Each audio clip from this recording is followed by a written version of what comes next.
what Measure ULA consists of. Yeah, well, it was a voters initiative in the city of Los Hmm. Angeles. It only applies to properties in the city of Los Angeles, but it was sold as a mansion tax, and the Right. idea was that only millionaires and billionaires who don't pay their fair share Right. will have to pay this tax, and they will pay to solve the homelessness problem, and all the voters won't have to pay anything. So Hmm. the voters will get a free ride if they vote to have people supposedly who own mansions that were selling for more than $5 million in the Sounds city of Los good. Angeles. The way It- you yeah, say so it.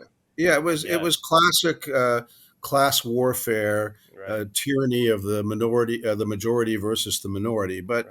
But it was very deceitful because if you read the fine print in the legislation, it didn't just apply to millionaires and billionaires who are selling mansions in the city of Los Angeles, but in fact, it applied to any real property Hmm. that was sold for more than $5 5 million. million. dollars.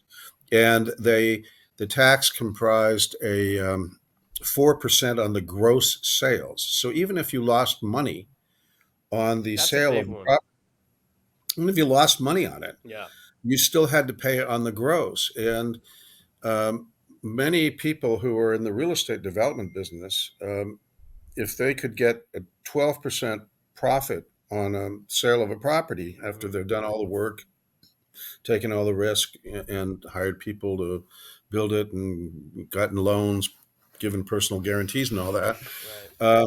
they'll do the deal. But suddenly you had a lot of these people that in the course of doing these developments were finding that they're not going to get the profit. The profit is going to the city for Right. doing absolutely nothing. It's taken away from them essentially, and it's basically given to the unions who are politically supportive of certain political groups in the city and And the Keith, state and the country. the way they frame it though, it's collecting the tax revenue to allocate it to a fund, right? LA fund, I Yes. think it is, to prevent Yeah. homelessness. But you're saying Yeah. it goes specifically also to unions that are able to Well, yeah. regulate it to some degree. Yeah.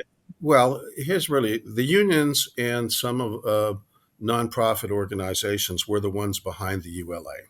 Okay. They were the sponsors of it, and the terms of the ULA require that the money goes to. They have special exemptions if some of these Yeah. nonprofits were to buy the property, and it's not just any nonprofit. It's basically catered to the nonprofits that sponsored Hmm. the ULA initiative, and it also requires that the buildings to house these homeless people be built with union labor, the union labor of the Oh, people that have done it, and okay. that adds about 16% on the cost Right. of construction above and beyond what normal construction would Right. be. So the whole idea that they're going to take this money and they're going to build low cost housing, which is going to cost way more than regular housing would cost. Hmm. But it's essentially a conduit between taking the equity from property owners, uh, and they could be people who own small apartment buildings. They could be mom and pop Right. stores. They could be 1031 exchanges too, right? yeah. You Everything. don't get any exemption from that. Right. You may get you may be able to not have to pay federal taxes on a 1031, but you still have to pay this ULA tax, What and we it's find crazy interesting, and probably in a bad way, is what you had said earlier was the fact that you're the property owner, you sell it right over 5 million. Essentially, whether you make money or not, you still have to pay that extreme tax of 4% yeah, yeah. in that Yeah, specific case. you could be totally in distress. You could be selling your property because you can't afford it, Right. because you're about to be foreclosed upon, Yeah. and you still have to pay this tax. And the rationale was, well, if you own a property that's worth more than $5 million, by definition, you must be rich, Yeah. and you must be able to afford to pay the cost of ameliorating the homelessness. Hmm. And Hmm. homelessness is a societal problem. It's a serious problem, but it's a problem that belongs to everybody in society, and it's a communal responsibility of Hmm. everybody in society to solve it, not simply people who own properties? What about people who own crypto? What about people Right, who own artwork or people who right. own stocks? It's discriminatory against people who own real estate. And that's where your challenge is. But before we go into the challenge, also, I want to hear more about how it affects other people outside of the 5 million and up. But I do want to share some information. The newest update is as of, I think, a couple months ago, it's now sales tax of 4% from 5.15 million to 10.3 million. And anything above 10.3 million is 5.5%. So at Right. a $5,150,000 home, you're getting taxed about 206,000 on that alone, which there already is transfer tax fees in city of LA and LA County, and now you have this Measure ULA tax, which is crazy. And one last thing to note: 6 or 8 years ago, they had Measure H, which was there to bring up $3.5 billion in tax revenue to fight homelessness in the matter of 10 years. And then about a year or two after that, they did Measure HHH, which was there to bring up 1.2 billion in tax revenue to prevent homelessness. And Chris and I were just talking earlier how this continues, this homelessness just continues, and we're just going to throw more money into a money pit. Essentially, is what a lot of people are feeling. I think, right? Yeah, Yeah, well, oh, it's go it's ahead, Sam. going it's essentially going to the wrong places. I mean, Mm-hmm.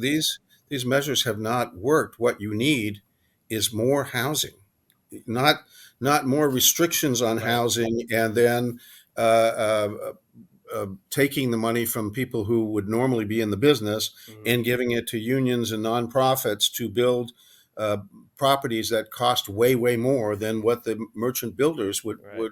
would do. It's just a political money grab, is really what it is, Right. and they should be incentivizing the people who were in the business of building housing to keep doing it and to do it more efficiently and to do it cheaper, Mm-hmm. than to basically put them out of business by taking their profit and Right. giving it to somebody else so that they can build things inefficiently and benefit from this political money grab.